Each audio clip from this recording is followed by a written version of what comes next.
Mas não vem ao caso, tá? Melhor assim, melhor assim. É, é. Bom, a gente pode discutir o melhor, entre aspas, né? Sim. Às vezes eu acho que até para padres, para as pessoas de dentro da igreja, eu acho legal discutir todos os temas, até os temas que a igreja condena e tudo mais. Porque, querendo ou não, a igreja pode é, mostrar, dar uma orientação sobre o porquê daquilo está errado e conversar, debater com as pessoas. É que às vezes Sim, a igreja fica sempre com aquela imagem de que é a coisa chata, aquela que só briga, que só proíbe, e às vezes tem uma explicação de doutrina, de tradição, que ela poderia muito bem debater e explicar. E às vezes fica só no não pode, e aí as pessoas acabam criando uma raiva desnecessária da igreja. Não sei se vocês me entenderam, mas depois a gente pode debater sobre isso, tá? Turma, a gente vai começar agora um tópico nas nossas aulas de filosofia que vai até o terceiro ano, tá? Filosofia política moderna. Só que no início do terceiro ano vocês veem a política no âmbito contemporâneo, tá bom? Então, professor, então a gente vai debater política agora, só política na aula de filosofia. Não é necessariamente só sobre política, mas sim sobre a relação de poder e autoridade relacionada à política, relacionada a Estado, relacionado ao governo, né? Então a gente vai ver como diversos pensadores e filósofos abordaram isso em seus escritos, em seus estudos, tá bom? O principal deles vai ser Nicolau Maquiavel, então a gente é o bloco da disciplina que a gente estuda muito Maquiavel. o príncipe. Isso mesmo, ele escreveu O Príncipe, que era uma das obras obrigatórias do País I, que eu não sei se caiu de novo no País I, a obra Um Príncipe, né? E a gente vai entender por que o seu sobrenome tem uma conotação meio ruim hoje em dia, né? Por que a gente fala que é algo Maquiavel ou maquiavélico, né? As pessoas tendem a acreditar que aquilo é ruim, é do mal, e não é bem por isso, né? Acabou pegando errado a explicação de Maquiavel, mas a gente vai abordar melhor. Não na aula de hoje. Na aula de hoje eu vou citar ele rapidamente, mas a aula da semana que vem, aliás, eu acho que semana que vem não vai ter aula. Spoiler, tá? Eu acho que sexta-feira que vem não tem aula. Mas aí depois eu explico para vocês. Na próxima aula de filosofia que eu vou abordar com vocês vai ser só sobre Maquiavel. E aí a gente vai ver então todo não, né? Mas parte dos pensamentos principais que ele teve em sua vida, tá bom? Então, para começar essa discussão, a gente começa debatendo de onde vem o poder, né? E o poder que a gente quer falar aqui é o poder político, né? É o poder de autoridade. É o poder que os pais de vocês têm dentro de casa, que a tia Ju tem na escola, que o padre tem numa igreja, que o presidente tem no país. De onde vem esse poder? Quem delega esse poder? Quem criou esse conceito de poder na nossa sociedade, né? Então, quando se pensa em poder e política, surgem várias perguntas a respeito da sociedade. E que perguntas são essas, professor? As pessoas sempre se organizaram em comunidades e sociedades ou é possível viver sozinho? A gente já abordou nas aulas de história lá no primeiro ano do ensino médio a origem do ser humano. A gente viu que por um breve momento ele nasce vivendo sozinho, mas depois ele começa a viver em tribos, lá nos períodos paleolítico e neolítico, né? E aí, a partir do momento que ele vive em tribo, ele começa a viver em sociedade, então ele começa a criar algumas regras, algumas normas de convivência, o que é certo, o que é errado, o que pode, o que não pode, né? Assim como a gente tem até os dias atuais, dentro de casa, no trabalho, na escola, em qualquer lugar que a gente esteja, nós sempre temos normas que nos dizem o que a gente pode ou não pode fazer, né? As relações de poder são indispensáveis quando se vive em comunidade? São perguntas para nós irmos pensando, tá bom? As leis ameaçam ou protegem a liberdade, né? E a gente pode discutir o que é a liberdade nesse sentido, né? A liberdade para mim, professor Tiago, é a mesma para vocês, alunos? A liberdade que eu vou pregar é a mesma que vocês vão querer aceitar? Completar 18 anos no Brasil significa ser livre? Então, todos esses conceitos é que a gente debate quando a gente está falando sobre a figura de poder e autoridade, tá bom? Então, viver em sociedade exige regras, normas, leis que a gente precisa ter para convivermos com as outras pessoas, né? E apesar dessas limitações, são raras as pessoas que vivem sem contato com ninguém. A gente fala que hoje em dia é quase que impossível um ser humano viver sozinho. É possível? Claro que é possível. As pessoas que vivem em fazendas afastadas, que moram sozinhas e tudo mais, elas tendem um pouco a viver isoladamente. Mas, querendo ou não, sempre vai ter aquele momento que ela vai precisar se alimentar, comprar comida, comprar alguma coisa, e ela vai ter que ter o contato novamente com a sociedade. Vai ter que fazer uma consulta ao médico, vai ter que fazer algo do tipo, então você acaba sempre se relacionando com as pessoas. Então, sociedade exige poder, exige autoridade e exige normas. E essa relação política que a gente discute a partir da aula de hoje, tá bom? Então, nesse trimestre, entendam o seguinte, a gente vai fechar o ano, no segundo ano, tratando nessa história da filosofia, entre aspas, é mais a filosofia política mesmo, moderna, como os filósofos do período moderno investigaram os fundamentos e o funcionamento da política, né? Então, como na Idade Moderna se discutiu a figura do poder, da autoridade e da política nesse sentido. E também quais eram os limites das ações dos governantes. Lembrando que a gente está falando de período da Era Moderna, a Idade Moderna, que vai de que ano a que ano? Alguém pode me responder aí? De qual século a qual século? Ou qual evento a qual evento? Quando a gente está falando de Idade Moderna, a gente está falando de 2020? Dos anos 2000? Não. Não confundam Era Moderna com modernidade, tá bom? Era Moderna, a gente está falando de um período histórico que vai lá desde as navegações, das grandes navegações, do Renascimento Cultural e Científico, até a Revolução Francesa, tá bom? Esse é um período chamado da Idade Moderna. Então, é quando a gente tem os avanços na ciência, na filosofia, na política, e aí com a Revolução Francesa começa o nosso período histórico atual, que é a Idade Contemporânea. Então, a gente vai analisar nas aulas de filosofia o que os pensadores dessa época, entre o Renascimento Cultural e Científico e a Revolução Francesa, pensavam. Ou seja, o que as pessoas pensavam sobre política nos séculos XIV, XV, XVI, XVII e XVIII. Tá bom? Esses séculos que a gente vai compreender agora. Então, com base nisso, a gente vai tentar entender como esses filósofos tentaram entender o que acontece quando os seres humanos se organizam em sociedade. Como é que é essa relação com política, com poder, com as normas em geral. Tá bom? Então, vamos lá. Para começar, a gente tem essa charge que fala sobre uma realidade nossa brasileira na década de 80, né? Na década de 80 vai acabar a ditadura militar no Brasil, que a gente já viu no nono ano e reviu um pouco melhor no terceiro ano do ensino médio. E aí a gente teve o movimento das diretas já, porque ali no momento que ia acabar a ditadura, o primeiro presidente ia ser eleito de modo indireto, ou seja, seriam os deputados e senadores que iam eleger o nosso primeiro presidente pós-ditadura. E a população em geral, junto com alguns deputados, começaram a se manifestar para que a população tivesse o direito de votar para escolher já seu presidente, que é chamado voto direto. Então a gente teve essa manifestação.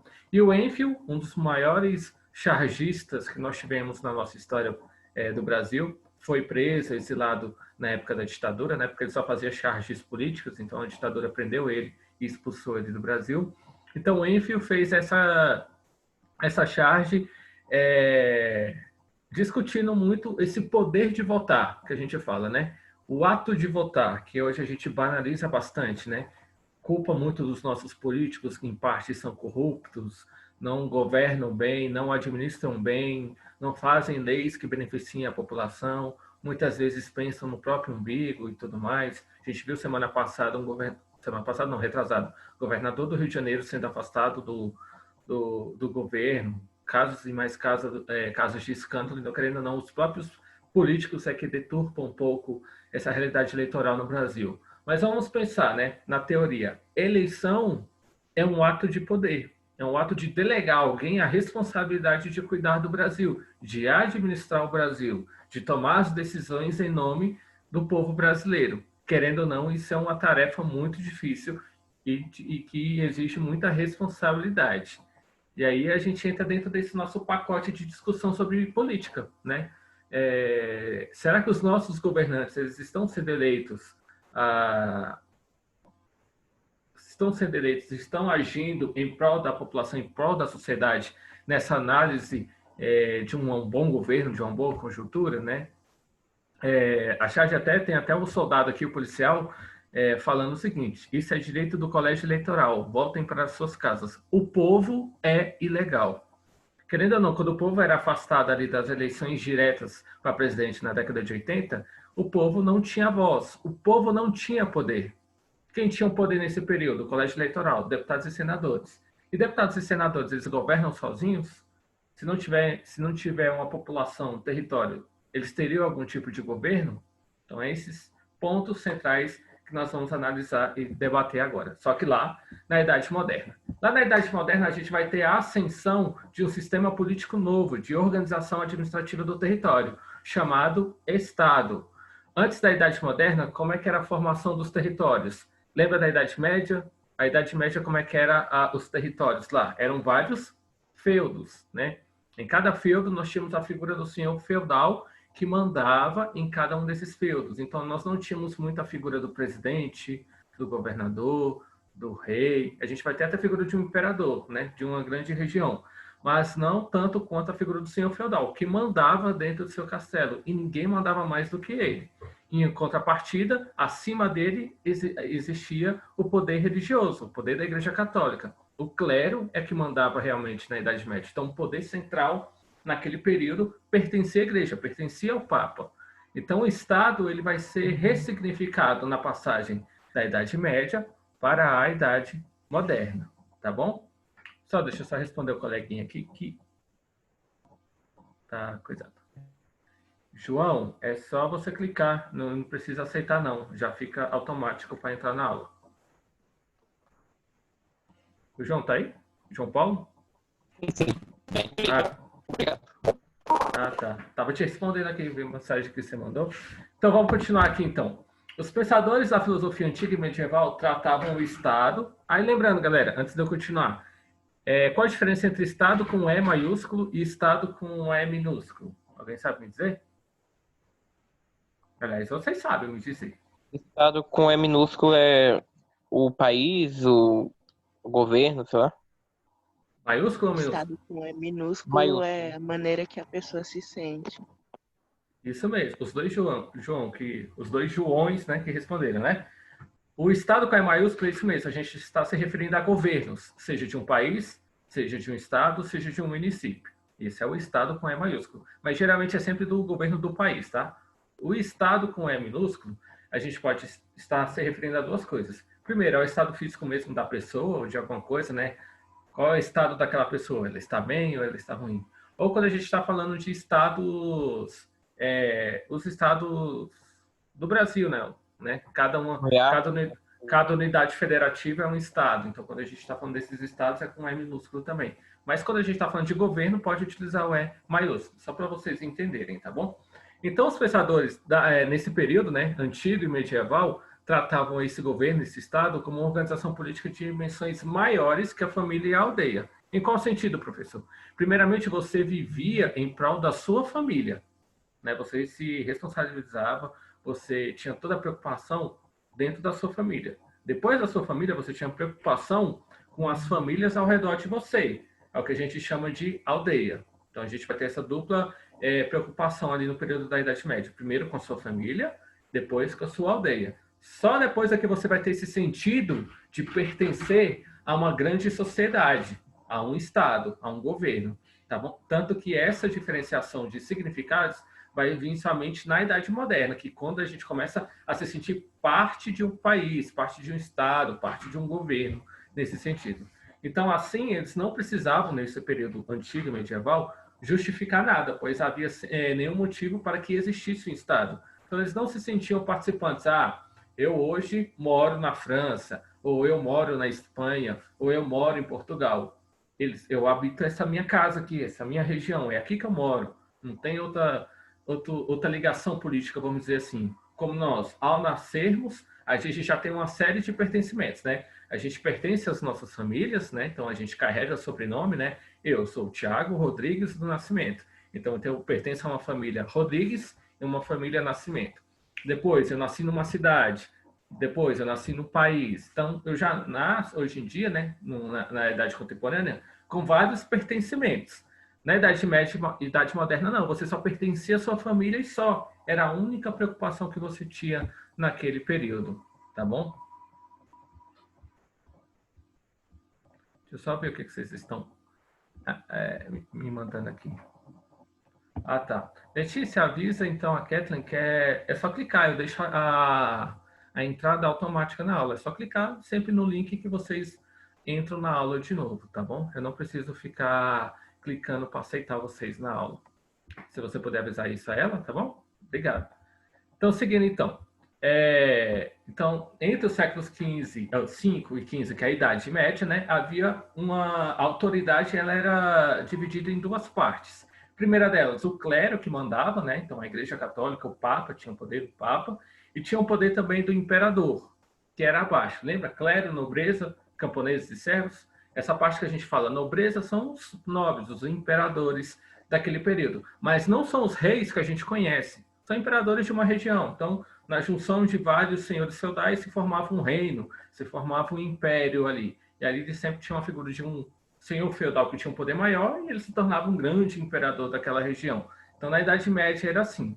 Somente no final da Idade Média, e principalmente no surgir da Idade Moderna, é que os pensadores vão passar a elaborar hipóteses sobre a legitimidade do Estado, pois essa instituição precisava ser justificada, já que sua existência podia interferir na liberdade do indivíduo. O que vai acontecer, galera? Os estados modernos vão ser formados.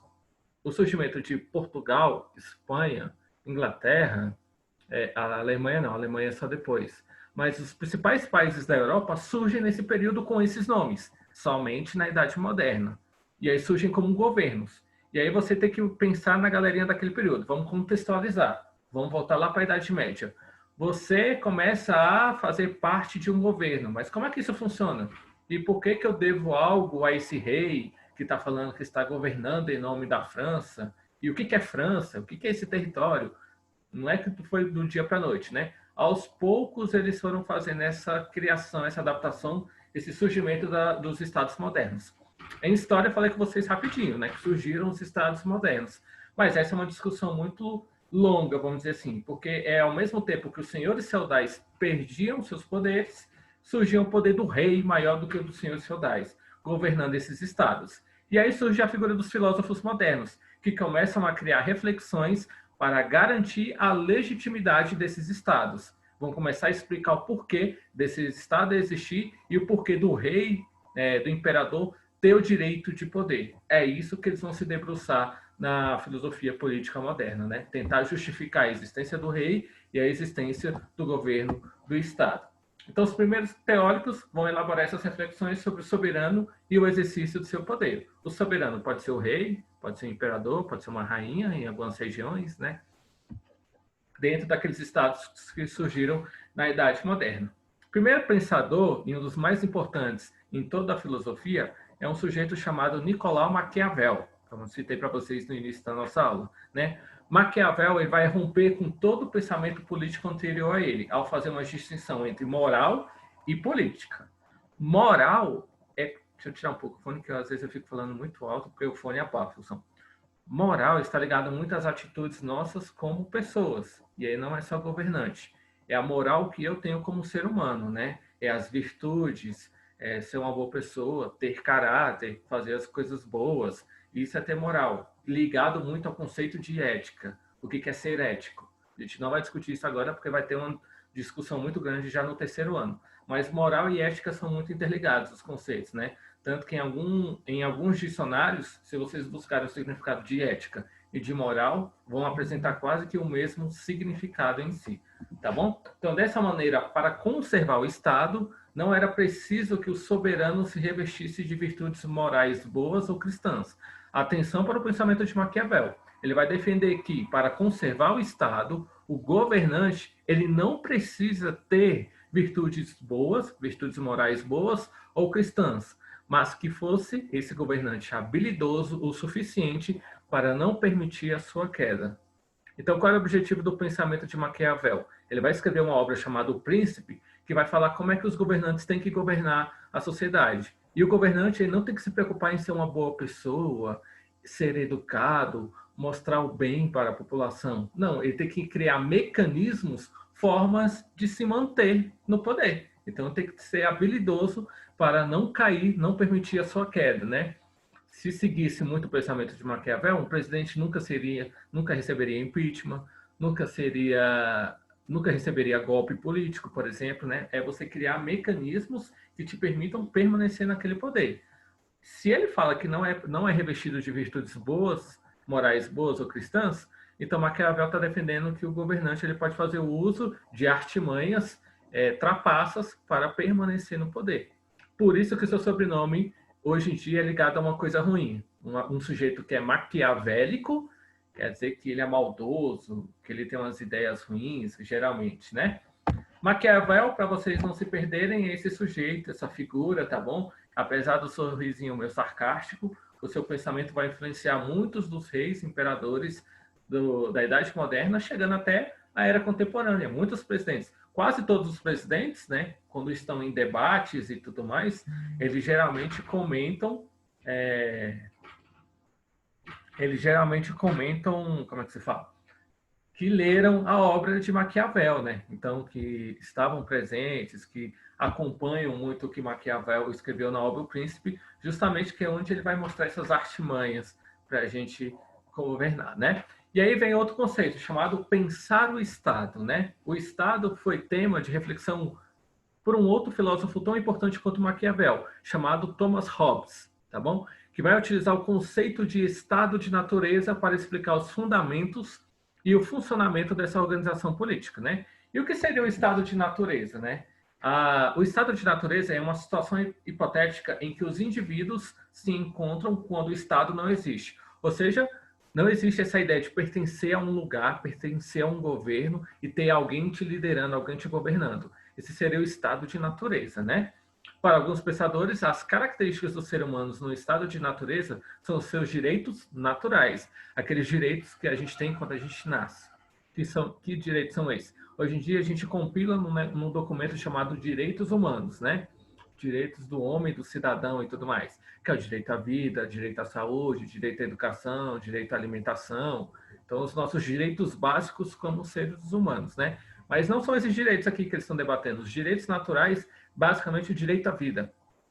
E aí, esse é o estado de natureza que Thomas Hobbes vai refletir um pouco sobre ele, né? Constituídos antes mesmo de qualquer regulamentação legal que venha a ser feito. Então, esse pensamento de Thomas Hobbes vai ficar conhecido como o jus naturalismo, tá bom? Que é a ideia do direito natural, é como nós vivemos sem um governo, né?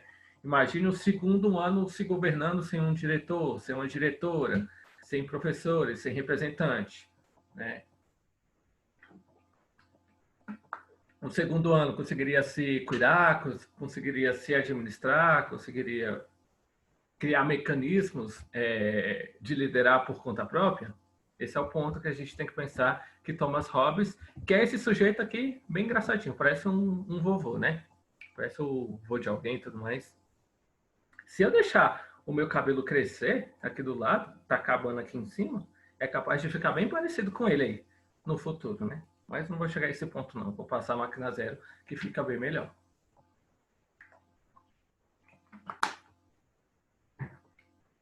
Tudo bem? E para finalizar então a nossa explicação, última tela, esses teóricos da Idade Moderna vão refletir muito sobre o poder do soberano, o poder do governante, num sistema político novo, o absolutismo, que a gente já debateu na aula de história, né? O absolutismo ele vai orientar as reflexões sobre o Estado nesse período, porque ele é o sistema político onde o governante teria todo o poder concentrado em suas mãos. Ou seja, o Estado deveria concentrar os poderes individuais de toda a população nas mãos dos reis, que vão governar dessa forma durante esse período da Era Moderna, né? Vão governar de forma absolutista, que é quase que uma ditadura, porque o governo ele tem o poder do exército, o poder de segurança, econômico e tudo mais. Então, todos os poderes de uma nação, de um país, é todo concentrado nas mãos dos reis. Então, vai se refletir muito sobre essa figura absolutista de poder. Então, os iluministas, quando chegam e criticam o absolutismo, estão criticando essa forma de poder político do Estado daquele período. De que um poder, para ser articulado, ele tem que ser bem dividido, que a gente vai ver um pouco melhor nas outras aulas. Mas Maquiavel defendia muito bem esse sistema aqui, que ele falava que vai beneficiar muito o governante ele permanecer no poder quando ele consegue concentrar, então, as rédeas de todo o poder em suas mãos, tá bom? No decorrer, então, da Idade Moderna, no entanto, esse sistema absolutista ele vai ser enfraquecido muito por causa dos iluministas que vão criticar e com as ideias, com racionalismo que eles vão propagar aí pelo mundo, né? Várias monarquias absolutistas começam a cair, né? E vão ser substituídos por concepções políticas menos autoritárias, né? Claro que a gente ainda não está falando de uma democracia nem de uma república, isso vai demorar um pouquinho mais. Vai somente com a França no finalzinho do século XVIII, que a gente vai falar de república, que a gente vai falar de democracia nesse sentido, né? Então, tornava-se necessário estabelecer limites legais para o exercício do poder após a queda do absolutismo, né? O governante ele tem total liberdade para governar, para mandar numa região.